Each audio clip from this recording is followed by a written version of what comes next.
kita kembali ke kasusnya Basuki Cahayapurnama sempat Bapak singgung. Ini yang ada mengatakan bahwa ini dipolitisasi, Pak. Politik tidak hanya serta-merta kasus hukum. Kalau Pak SBY melihatnya gimana, Pak? Saya juga tidak paham maksudnya politisasi. Kalau pemerintah sendiri atau siapa mengatakan itu kasus hukum murni, saya malah setuju. Jadi seolah-olah ini gara-gara pilkada Jakarta Pak Ahok dipersoalkan. Menurut saya ada atau tidak ada pilkada Jakarta, kalau ada seseorang dianggap menistakan agama, pasti diproses secara hukum. Itu pemahaman saya, logika saya, dan akal sehat saya, begitu. Lantas dipolitisasi yang lain dikaitkan dengan, wah ini kalau berdemonstrasi terhadap Pak Ahok, berarti itu mengancam kebinekaan, mengancam NKRI. Saya juga tidak paham. Apa hubungannya Pak Ahok, ada case, alhamdulillah case-nya sedang diselesaikan, kita hormati, tidak perlu kita campur tangani penegakan hukum yang sedang berjalan itu, tetapi dibawa ke urusan kebinekaan NKRI dan seterusnya. Justru malah berbahaya. Ayolah kita jernih berpikir, kita tuh sama-sama mengerti, rakyat kita juga cerdas, dudukkan persoalan pada letaknya yang benar. Jadi kalau saya ditanya, politisasi seperti apa? Siapa mempolitisasi apa, begitu? Itu saja harus dijawab dulu, Pak, ya. Iya, betul.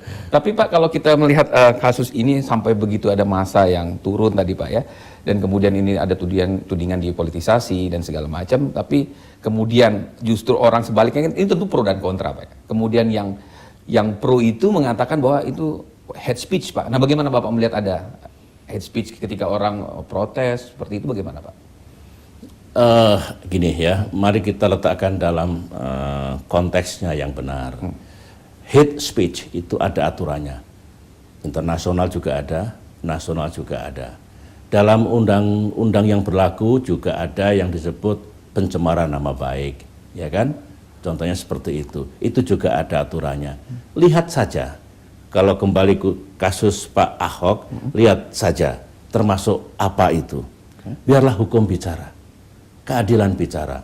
Tetapi kalau mengait kepada media sosial sekarang ya, itu memang sudah luar biasa. Kalau saya, maaf, saya menggunakan sebagian, tidak semua, sebagian pengguna media sosial itu sudah tidak beradab.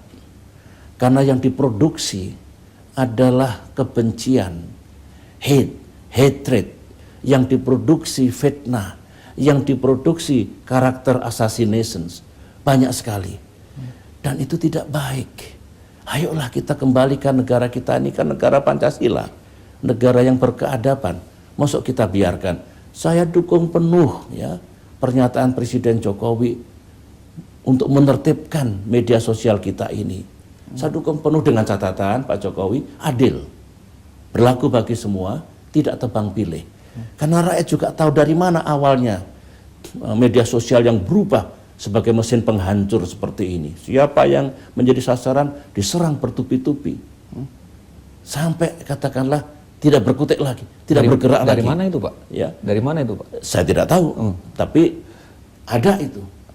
Salah kalau saya main tuduh, tapi ada. Ya. Kalau Bapak masuk sosial media, saya juga punya follower Twitter lebih dari 8 juta, Pak, ya. Facebook juga begitu. Kalau ada kata-kata yang tidak disukai oleh kelompok tertentu, menghabisinya itu luar biasa. Tidak wajar. Tidak wajar. Mari kita kembali kepada sesuatu yang logis di negara kita ini. Jadi semangatnya kalau saya dukung penuh Pak Jokowi, saya dukung penuh pemerintah menertibkan media sosial ini. Terlalu banyak, sudah banyak korban yang berjatuhan.